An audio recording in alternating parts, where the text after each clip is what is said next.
नमस्कार दोस्तों, आपका स्वागत है। आज मैं आपको अमावस्या और पूर्णिमा दो बहनों की कहानी सुनाने जा रहा हूँ। अगर आपको ये कहानी पसंद आई तो कमेंट बॉक्स में ओम नमः शिवाय जरूर लिखें। साथ ही अगर आपने अभी तक मेरे चैनल को सब्सक्राइब नहीं किया तो सब्सक्राइब कर लीजिए और बेल आइकॉन पर क्लिक जरूर कीजिए, जिससे हमारे वीडियो के नोटिफिकेशन आपको मिलते रहे। अब सुनिए ये कहानी। किसी राज्य में एक राजा रानी थे। उनकी दो बेटियां तथा दो बेटे थे। उनकी एक बेटी का नाम अमावस्या और दूसरी बेटी का नाम पूर्णिमा था। पूर्णिमा बहुत ही धार्मिक प्रवृत्ति की थी। वह हमेशा पूजा पाठ किया करती थी और गाय की सेवा किया करती थी और सारा काम करती थी, और अमावस्या की पूजा पाठ में कोई रुचि नहीं थी। वे कभी भी पूजा पाठ नहीं करती थी और न ही कोई काम किया करती थीं। लेकिन दोनों बहनें एक दूसरे को बहुत प्यार करती थी। लेकिन राजा रानी का व्यवहार पूर्णिमा के प्रति अच्छा नहीं था। वो अमावस्या को चाहते थे और अपने दोनों पुत्रों को प्यार करते थे, तो राजा रानी अपने पुत्रों का ज्यादा ख्याल रखते थे। धीरे धीरे समय बीतता है और राजा रानी की बच्चे बड़े हो जाते हैं। राजा अपने बेटों का विवाह कर देते हैं और राजा की दोनों बेटियां भी बड़ी हो जाती हैं। फिर सब राजा से कहते हैं कि अब इनका विवाह कर दीजिए। राजा ने कहा, हाँ, विवाह तो करना ही है। तब रानी राजा से कहती है कि पूर्णिमा का विवाह किसी बड़े घर में मत करना, क्योंकि इसे तो काम करना पसंद है, गाय की सेवा करना पसंद है, भजन कीर्तन और कथा कहानियों सुनना पसंद है, पूजा पाठ करना पसंद है। अगर यह बड़े घराने में गई तो ये सब नहीं कर पाएगी, इसलिए इसकी शादी किसी गरीब के घर में ही कर दीजिए। राजा ने कहा, ठीक है, और राजा पूर्णिमा के लिए रिश्ता तलाशने लगे और अंत में राजा ने एक गरीब घर में पूर्णिमा का रिश्ता तय कर दिया। तब रानी ने कहा, महाराज, अमावस्या भी तो विवाह के योग हैं, इसके लिए भी वर देखिए और दोनों बहनों का विवाह साथ साथ कर दीजिए। राजा ने उसी गांव के राजा के बेटे के साथ अमावस्या का विवाह तय कर दिया। राजा ने रानी को बताया तो वह बहुत खुश हुई और मन में सोचने लगी, अब देखते हैं कि पूर्णिमा गरीब के घर कैसे रहती है, बहुत पूजा पाठ करती हैं, देखते हैं इसके भगवान इसकी क्या मदद करते हैं। फिर समय आने पर राजा ने अपनी दोनों बेटियों का विवाह कर दिया। अमावस्या को बहुत धन दौलत दी, लेकिन पूर्णिमा को कुछ भी नहीं दिया। पूर्णिमा के भाई उससे बहुत प्यार करते थे, क्योंकि वो अपनी भाभियों का काम में हाथ बटाती थी, लेकिन अमावस्या उन पर रौब जमाती थी। फिर अमावस्या और पूर्णिमा दोनों अपनी अपनी ससुराल चली गई। एक बार की बात है, अमावस्या ने अपने घर पर शिव चर्चा रखी और उसने सबको बुलाया, लेकिन अपनी बहन पूर्णिमा को नहीं बुलाया। पूर्णिया अपने दरवाजे पर बैठी थी तो गांव की औरतों ने कहा कि तुम्हारी बहन के घर शिव चर्चा है, तुम नहीं जाओगे। तब पूर्णिमा ने कहा, नहीं, मैं नहीं जा रही, क्योंकि मेरी बहन ने मुझे नहीं बुलाया तो मैं कैसे जा सकती हूँ।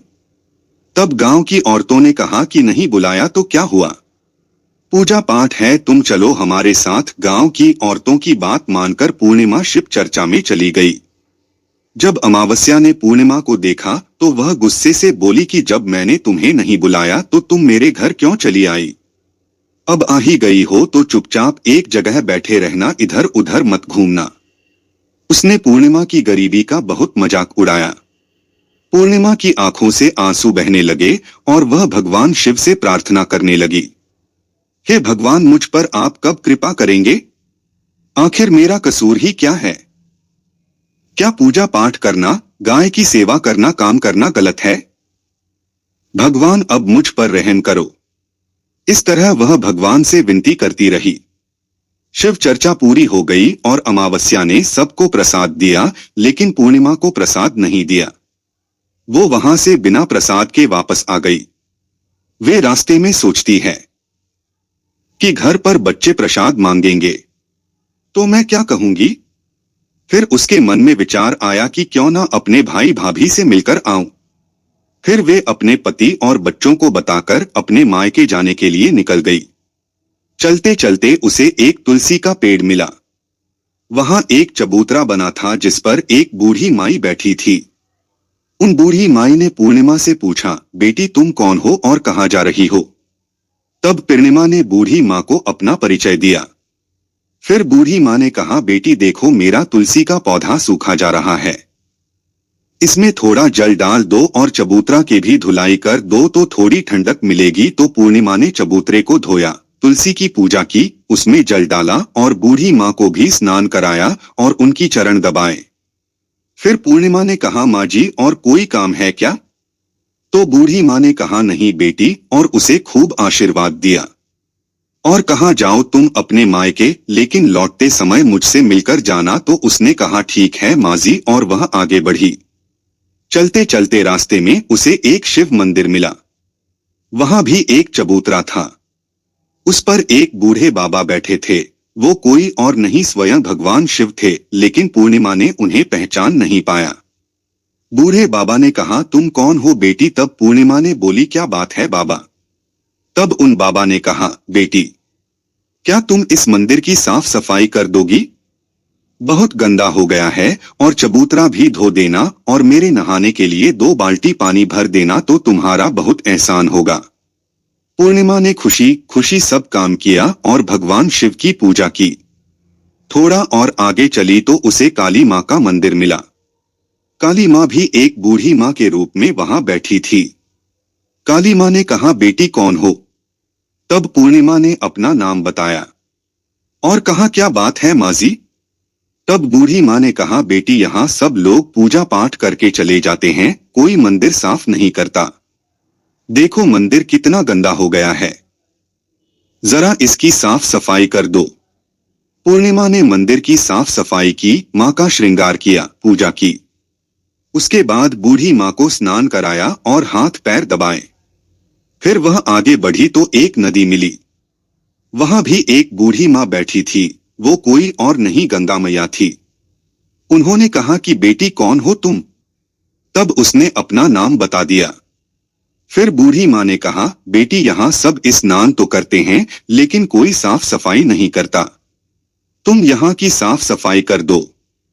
उसने वहां भी सफाई कर दी। फिर वो बूढ़ी माँ भी उसे आशीर्वाद देती है। फिर वो नाव में बैठकर नदी के उस पार जाती है। तो नाव में फूल बिछे होते हैं और वह फूल की नाव में बैठकर अपने मायके पहुंच जाती है। भाई भाभी को देखकर बहुत खुश होते हैं और उसकी खूब खातिर करते हैं। फिर सब खूब बातें करते हैं। सुबह जब ननद जाने को तैयार हुई तो भाभी ने एक लाल साड़ी दी और कहा, ननद जी इस साड़ी को पहन लो और हाँ जल्दी जल्दी आया करो, बहुत दिनों के बाद आती हूँ। तब ननद ने कहा, ठीक है, बाद आप जब भी मुझे बुलाओगी मैं आ जाऊंगी।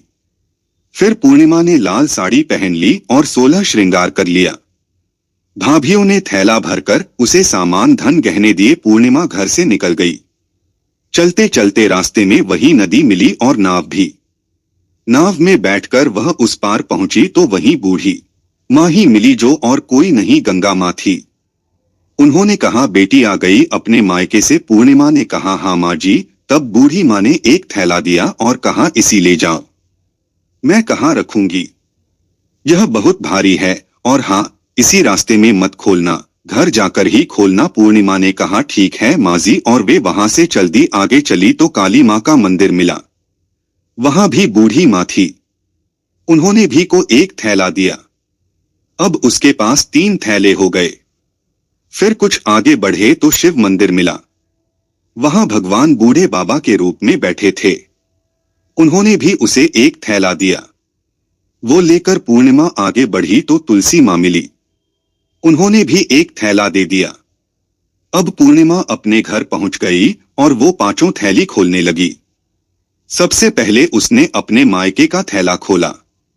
उसमें खाने पीने की चीजें हैं, कपड़े और गहने वगैरह थे। उसने खाने की चीजें और कपड़े अपने बच्चों को दिए तो बच्चे उन कपड़ों को पहनकर बहुत खुश हुए। दूसरा थैला जो गंगा माँ ने दिया उसे खोला तो उसमें सोना चांदी भरा था। तीसरा थैला जो काली माँ ने दिया था उसमें 16 श्रृंगार भरा था। चौथा थैला जो भगवान शिव का था उसमें सब खुशियां थी, धन संपत्ति सब कुछ था। पांचवा थैला तुलसी माँ का उसे खोला तो उसमें चावल गेहूं सब भरा था। अब पूर्णिमा के घर किसी प्रकार की कोई कमी नहीं थी। धन संपत्ति अन्न धन भंडार से उसका घर भर गया। पूर्णिमा खुशी खुशी रहने लगी। एक दिन पूर्णिमा ने सोचा क्यों ना मैं शिव चर्चा करवाऊं। फिर पूर्णिमा ने शिव चर्चा रखी तो सबको बुलाया। वह अपनी बहन के घर भी गई बुलावा देने। जब अमावस्या अपनी बहन के घर चर्चा में आई तो उसने घर में धन दौलत देखकर आश्चर्यचकित रह गई। फिर अमावस्या ने पूछा कि तुम्हारे घर में इतना धन दौलत कैसे हो गया। तब पूर्णिमा ने कहा, देखो बहन, तुमने चर्चा रखी तो मुझे नहीं बुलाया, फिर भी मैं बिना बुलाए तुम्हारे घर गई, लेकिन तुमने मुझे प्रसाद नहीं दिया। फिर तुम्हारे घर से आने के बाद मैं मायके चली गई। फिर सब बात उसने अमावस्या को बता दी। अमावस्या ने कहा कि मैं भी जाऊंगी मायके, तुम भी मुझे डांटो और प्रसाद भी मत देना। लेकिन पूर्णिमा ने कहा कि भगवान का प्रसाद है, मैं तो सबको दूंगी। लेकिन अमावस्या ने प्रसाद नहीं लिया और अपने घर जाकर बच्चों से कहकर अपने मायके के लिए चल दी। चलते चलते तुलसी माँ मिली। उन्होंने कहा, बेटी ये चबूतरा धो दो और तुलसी में पानी डाल दो। तो अवश्य कहती है, ये बुढ़िया, मैंने इतनी महंगी साड़ी पहन रखी है, ये गंदी हो जाएगी, मैं कुछ नहीं करूंगी। आगे चलकर भगवान शिवजी मिले तो उनसे भी उसने ऐसे ही कह दिया। उससे आगे काली माँ मिली तो उनसे भी यही कह दिया। फिर गंगा मैया मिली तो उनसे भी ऐसे ही कह दिया। फिर नाव में बैठीं तो नाव में कांटे थे जो उसके पैर में चुभ गए। फिर वह अपने मायके पहुंच गई। तब उनकी भाभियों ने देखा तो कहा, ये कहां से आ गई। अरे पूर्णिमा के पास तो कुछ नहीं था इसलिए उसे सब कुछ दिया, लेकिन ये यहाँ क्यों आई है। कोई बात नहीं, अब आ ही गई है तो बैठो, ये तो कुछ काम करवाएगी नहीं। बेचारी पूर्णिमा तो सारा काम करवाती है। अमावस्या खाना खाकर सो गई। सुबह हुई तो अमावस्या ने कहा, भाभी हम जा रहे हैं। तो भाभी ने कहा ठीक है। तब अमावस्या ने कहा, भाभी पूर्णिमा को तो आपने थैला दिया, मुझे कुछ नहीं। तो भाभी ने कहा, जाओ तुम्हारे घर थैला पहुंच जाएगा। फिर अमावस्या चल दी तो गंगा मैया मिली। गंगा माँ ने कहा, आ गई बेटी। तो उसने कहा, आपने पूर्णिमा को थैला दिया, मुझे कुछ नहीं दोगी। तो गंगा मैया ने कहा, ठीक है, जाओ बेटी, हम घर भिजवा देंगे। ऐसे ही काली माँ, भगवान शिव और तुलसी माता ने भी कह दिया। जब वह घर पहुंची तो उसके आंगन में 5 थैले रखे थे। जब अमावस्या 5 थैले खोलती हैं तो किसी में मिट्टी, किसी में ईंट पत्थर, किसी में सांप बिच्छू थे। उसने अपना माथा पिट लिया और कहा, हे भगवान, हमें मायके में भी कुछ नहीं मिला और इधर भी कुछ नहीं मिला। फिर अमावस्या दौड़कर पूर्णिमा के पास जाती है और कहती है कि तुझे इतना सब मिला, मुझे कुछ भी नहीं। तो पूर्णिमा ने कहा, मैं मायके जाती हूँ तो भाभियों के साथ काम करवाती हूँ और तुमने तो भाभी की कभी भी मदद नहीं की, तो भाभी तुमको क्या देती। गंगा माँ को तुमने ठुकरा दिया, शिवजी, काली माँ, तुलसी माँ, सबको तुमने ठुकरा दिया, इसलिए भगवान ने तुम्हें कुछ नहीं दिया। तब अमावस्या कहती हैं, बहन मुझे माफ कर दो, मैंने सदा तुम पर अत्याचार किया, लेकिन इसमें मेरा कोई कसूर नहीं था। मुझे भी बताओ, अभी मुझे नहीं मिला, लेकिन मैं भक्ति करके कर लूंगी। तो पूर्णिमा ने कहा कि बहन देखो, 3 सूत्र का ज्ञान ले लो। पहले सूत्र में दया मांगना, दूसरे सूत्र में चर्चा करना और तीसरे सूत्र में 108 बार ओम नमः शिवाय का जाप करना। बहन, भगवान ने जो 3 सूत्र दिए हैं वो प्रसाद के रूप में स्वीकार कर लेना और हृदय में बसाना। मैंने सच्ची मन से भगवान का पूजा पाठ किया, सबकी मदद की, सबका काम किया, इसलिए मुझे सब कुछ मिला और तुम्हारे पास जो भी था वो भी खत्म हो गया। तब अमावस्या अपने घर गई और वह पूजा पाठ करने लगी और भगवान शिव से माफी मांगने लगी। जय हो भगवान शिव की। आपको यह वीडियो पसंद आया हो तो कमेंट बॉक्स में कमेंट करके जरूर बताइए। साथ ही मेरे वीडियो को ज्यादा से ज्यादा शेयर करिए।